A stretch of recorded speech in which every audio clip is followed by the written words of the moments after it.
When it comes to childhood platformers we remember fondly, everyone seems to bring up Crash, Spyro and Mario, but rarely do I hear anyone mention Croc, Legend of the Gobbos, a 1997 release from Argonaut.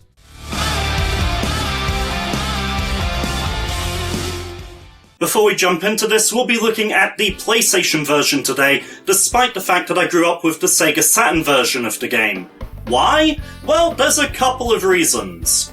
For starters, I can record the PS1 version through a PS3 over HDMI for better quality footage. And secondly, the PAL Saturn version has a pretty serious glitch. So most people would just slap the disc in and turn the power on, right?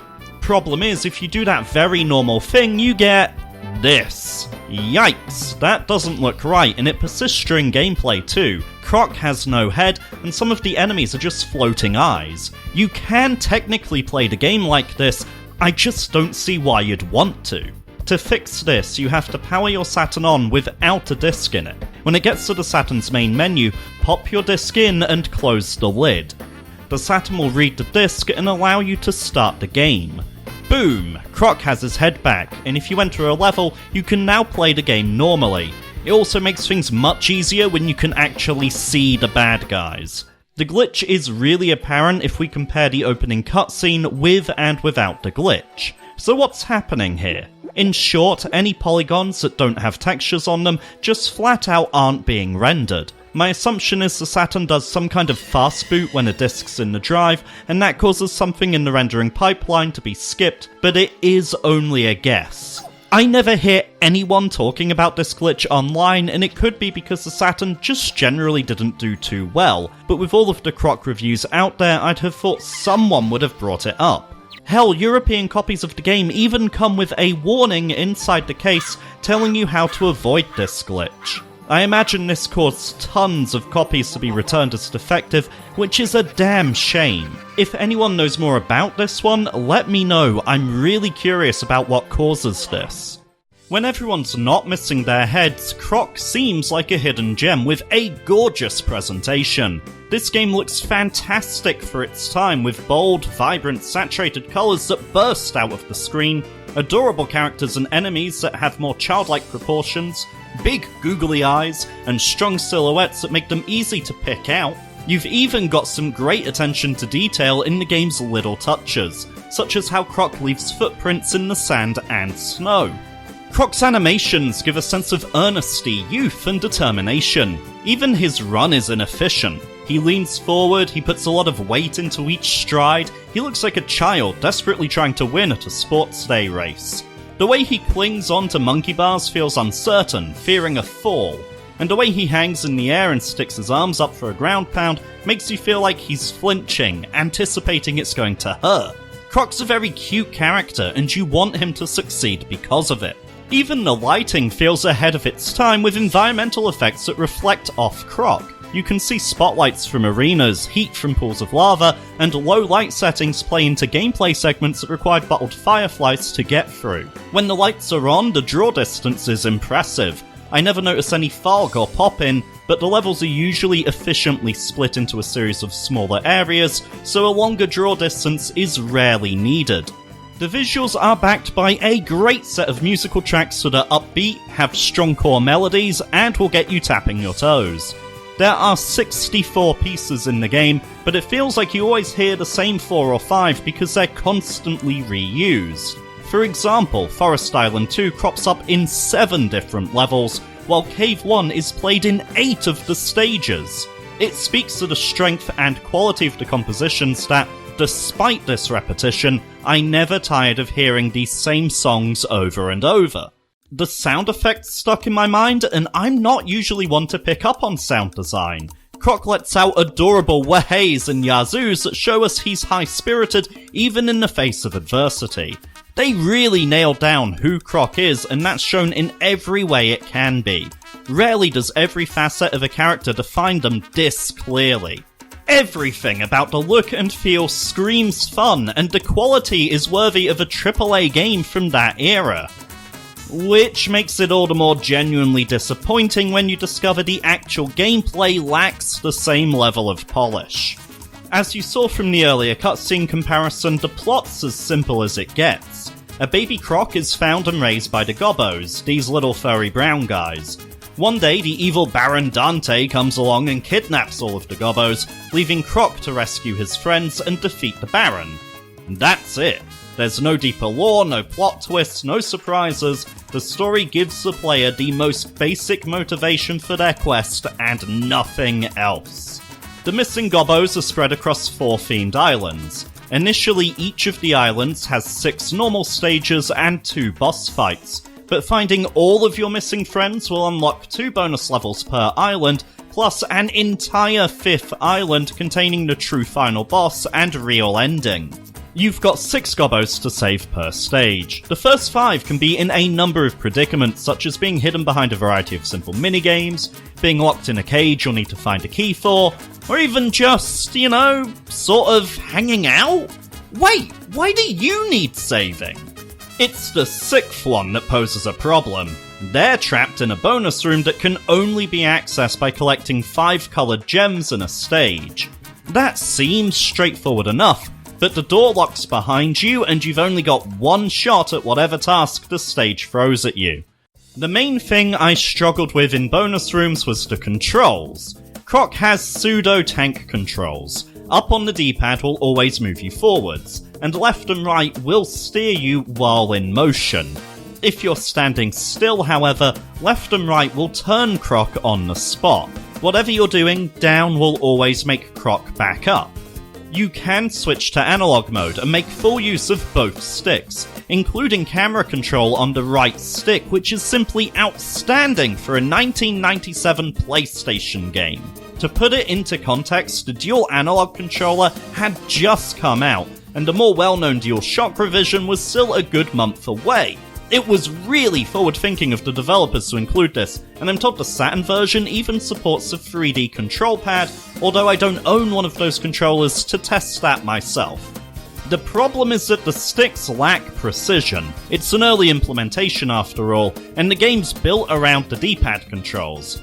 Croc's a patient man's platformer. It's got a slower pace. You do have to spend time shuffling into position or backing up before a jump. Even when the game does get trickier with collapsing platforms and the like, they take ages to actually fall, so you've got time to make those adjustments which simply aren't possible when using the sticks. Rounding out Croc's moveset is a really satisfying 180-degree turn on the circle button, a tail whip attack on the square button that's nicely animated, but I struggle to judge its hitbox. I'm never confident as to whether I'll hit the enemy or not, leading to me just spamming it whenever I think I might be in range. And we also have a ground pound if we hit X in the air, which you can and will accidentally trigger over bottomless pits. There are underwater sections, and they're a complete horror show. You turn Croc with the D-pad and either tap X to swim quickly, or hold it to swim at an absolute snail's pace. There's no precision, the camera in these sections makes it really hard to tell where anything is, and it just lets the game down. So, going back to those bonus rooms, these are the controls I'm working with, and in possibly the only section of the game that's not built around the controls, I'm expected to quickly react to stuff that's happening on screen. You can cheese some of it, such as walking backwards and forwards across these panels to whack-a-mole these sheep. However, it's frustrating that I even need a workaround in the first place. Not every challenge even has a workaround. I was at this stupid pot minigame for a good half an hour. You've got to keep catching the crystals by moving the pot left or right using the buttons on the floor. The only way to hit the buttons and keep the camera on the pot is to do these awkward sideways jumps. When you fail, and you will fail, the pot disappears, forcing you to kill yourself to retry. But Sam, what happens if you run out of lives? I'm glad you asked. Your ass is doing that entire level all over again just to get back to the bonus room and have another go. Some of these bonus rooms made me want to give up on a 100% run entirely.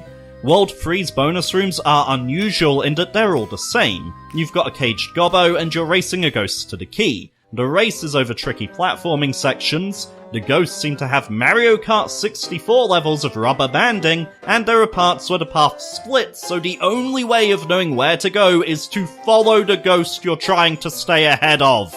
Okay, so you do a run to learn the route or just generally screw up and the ghost gets the key. Big deal, right? Just death abuse and try again. Nope, no can do, the key doesn't respawn. That's right, I found out the hard way. If that ghost touches that key even once, you're repeating the entire stage. You might be thinking that's fine, you've already got the coloured gems and the 5 regular Gobbos, so you just have to speedrun through the stage doing the bare minimum and reach the bonus room again. You would be wrong! After finishing a stage that had a point of no return with only 4 Gobbos, I exited and figured I'd just come back to mop up the last 2.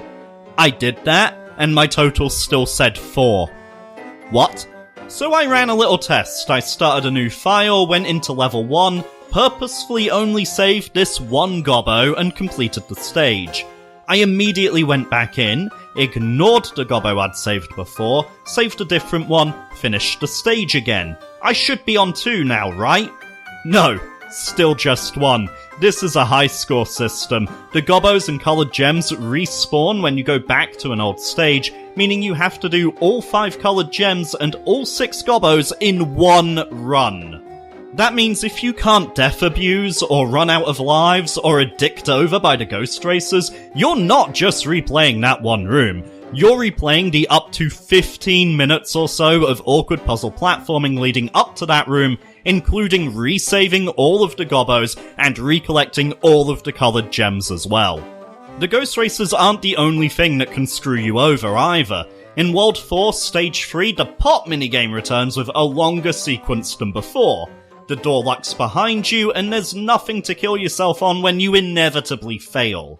If you go into the next room, that door also locks behind you, meaning you have 1 attempt to get this right without restarting the entire stage. That same level also includes a section where you have to blow up one of 3 doors. You've got no indication which door is correct, and if you pick the wrong one, you'll be locked in with a bunch of enemies and an end-of-level gong. Dying here respawns you in the same room, so again you have to repeat the entire level if you want to go for 100%.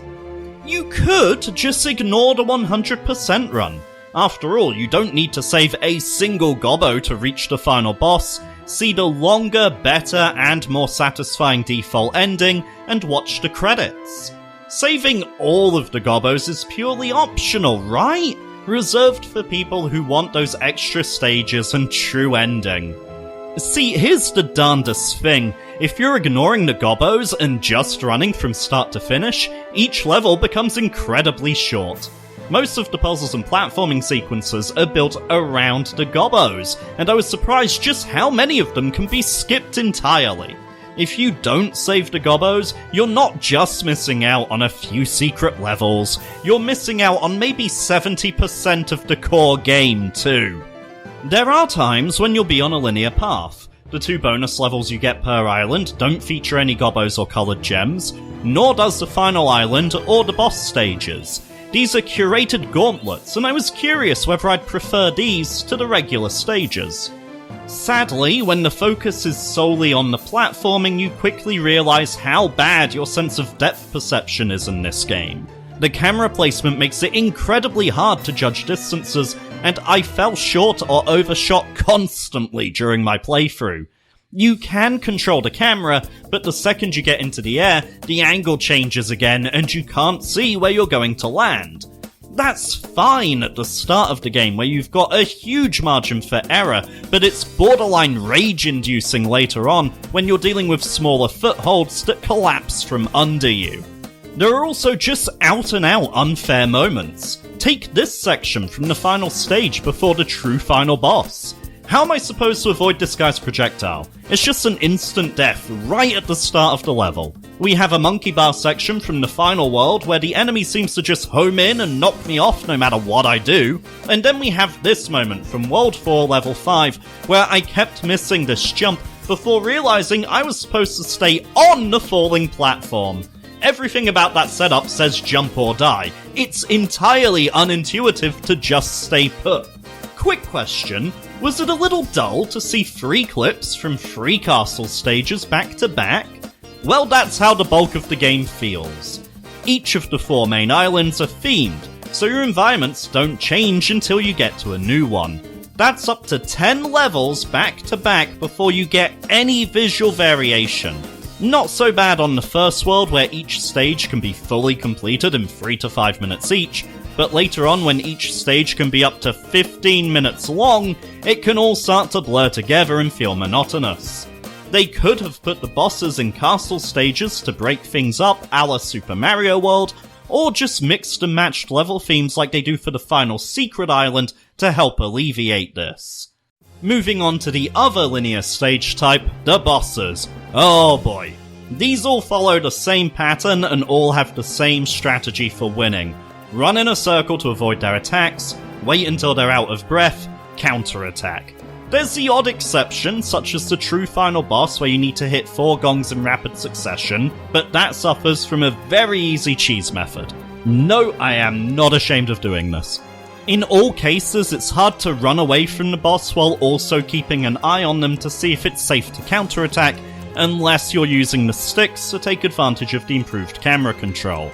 I ended up relying on the panting sound effect they make in the end. There's then a lack of feedback when you hit a boss. They don't flash, they don't make a noise, there's only sometimes a sound effect or animation. It leads to these situations where you land the final blow and level complete just springs up out of nowhere. Okay, guess I won. In one case, a boss deceptively falls over, implying you've done damage, but you actually then need to ground pound their stomach for it to count. It's the only boss that requires 2 attacks to register a hit, but it's very unclear you even need to do this. Also, remember my complaints about the underwater controls and difficulty judging distances? Yeah, hi, this boss right here, this goddamn boss. It killed me again and again and again, and it never felt like my fault. Also in Phase 3, it does a seemingly unavoidable projectile attack that just made me see red. Okay, I've been ranting and screaming about negatives for a while, so I will say I do kind of like how all of the bosses are just normal creatures hanging out, minding their own business, until Baron Dante comes along and is all, nope, here's a transformation, you're one of my generals now. It's funny, okay? I like it. The health system does help to take the edge off the frustration. It's literally a straight copy of Sonic's Rings system, only with gems instead. If you take damage while holding at least 1 gem, you'll drop them all. If you take damage without holding a gem, you die.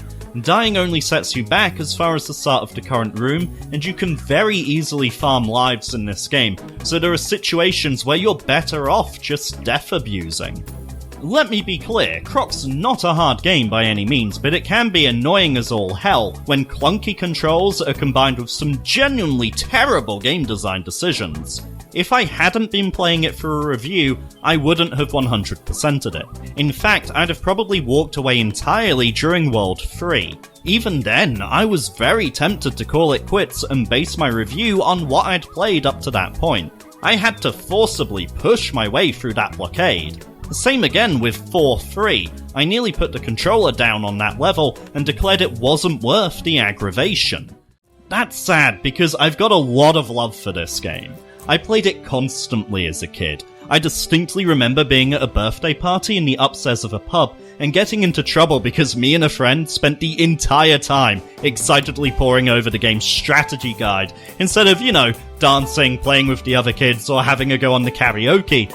But nostalgia can only do so much of the heavy lifting. It's always a little bit frustrating when a game that you really loved in your childhood doesn't quite hold up today. You kind of wonder if your memories have betrayed you. But Croc isn't an awful game, it's not a terrible game, it's just that it's not a fantastic or great game either. It's serviceable, it's okay, it's one of the earliest 3D platformers out there, and that shows. Hopefully the sequel will smooth over some of the cracks from this game. Thanks for watching, everyone. I had an absolute blast making this video, even if the game could be really aggravating at times. If you'd like to see more from me, you know what to do. Hit subscribe, the notification bell thing, share the video around with your mates. The usual.